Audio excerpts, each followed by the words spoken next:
Right now, I am hiding behind a giant trembling walnut while my pet, a massive neon purple flytrap, tries to swallow a 10-foot-tall zombie whole.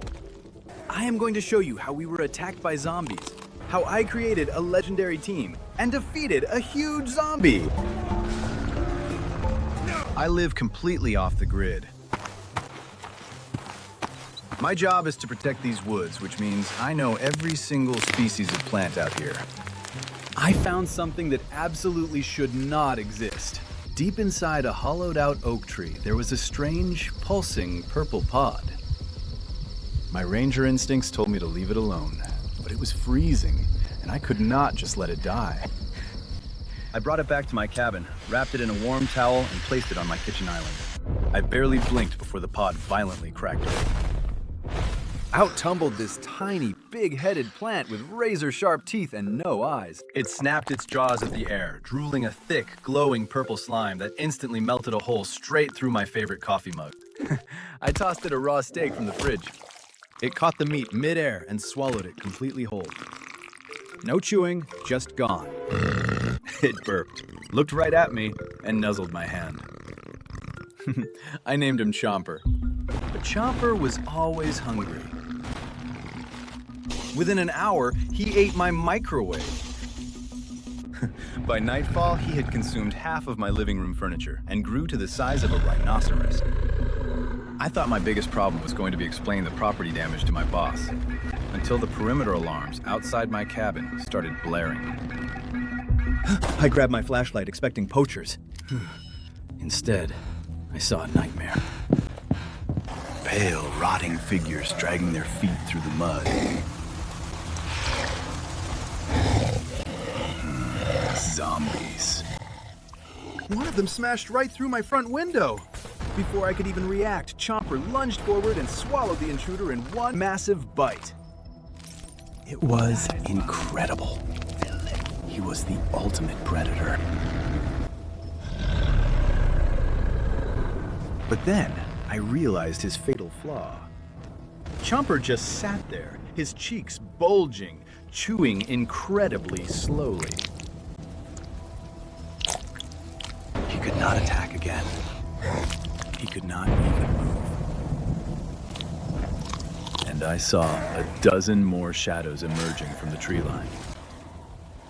I grabbed Chomper by his thick green stem, dragged his heavy body into the back of my Ranger pickup truck, and slammed the gas. We tore through the dirt roads, branches smashing against the windshield.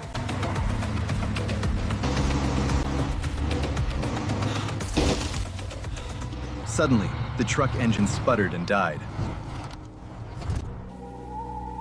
We were stranded in the darkest part of the valley. I grabbed a crowbar, standing defensively in front of my helpless, still chewing pet. A zombie wearing a traffic cone on its head lunged at us. Just as I swung, a frozen projectile slammed into the cone head, instantly turning it into a solid block of ice. I looked up and saw it resting on a frozen stump. A snow pea. It was radiating a freezing mist, looking completely calm and unbothered. I scooped it up, tossed it onto the hood of the truck, and watched it fire rapid, freezing shots, slowing the horde down to a crawl. There were too many of them. We needed a barricade. I remembered an old Ranger watchtower ruin just up the hill. I pushed Chomper out of the truck, carried the Snow Pea, and we sprinted up the slope. Hiding among the ruined brick walls, I tripped over something hard. It was a massive, trembling, potato-like creature. A walnut! He was covered in old scratches. I patted his hard shell. I knew exactly what he was born to do. The horde arrived. Dozens of them wearing metal buckets on their heads. Walnut stood his ground at the front. The zombies started biting and clawing at him, but he just narrowed his eyes and took the hits, not letting a single one pass. Snow Pea sat on a high wall, firing a relentless barrage of freezing peas. And Chomper?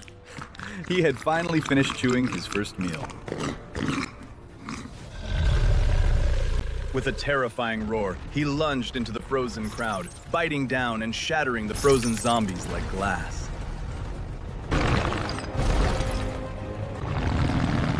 were an unstoppable machine. Ice, shield, and teeth working in perfect harmony. We were actually winning. Then, the trees violently snapped in half. A Gargantuar stepped into the clearing.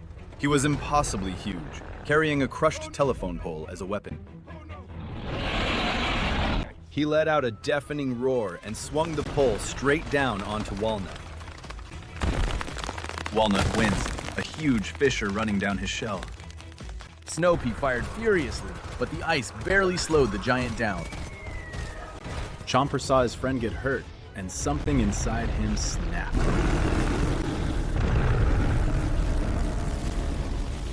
His purple skin started glowing violently. The Gargantuar raised his pole for the final blow. But Chomper did not attack head-on. He dove straight down into the dirt, burrowing underground like a massive land shark. The Gargantuar froze, looking around confused. Suddenly, the earth exploded. Chomper burst from the dirt right under the giant, his jaws opening wider than I had ever seen. He swallowed the 10-foot monster from the bottom up. He hit the ground, let out an earth-shattering burp that sent a telephone pole flying into the distance, and smiled.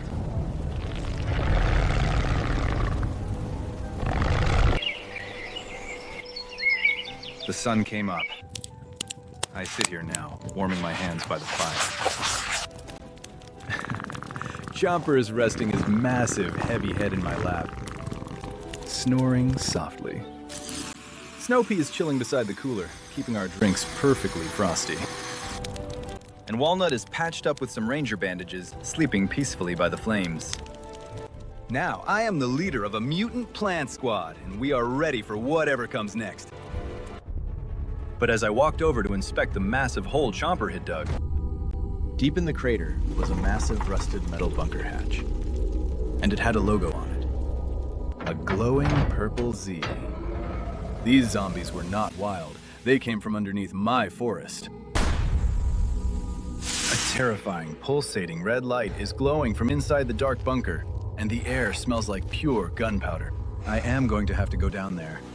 What explosive plant should I bring with me to clear out that bunker?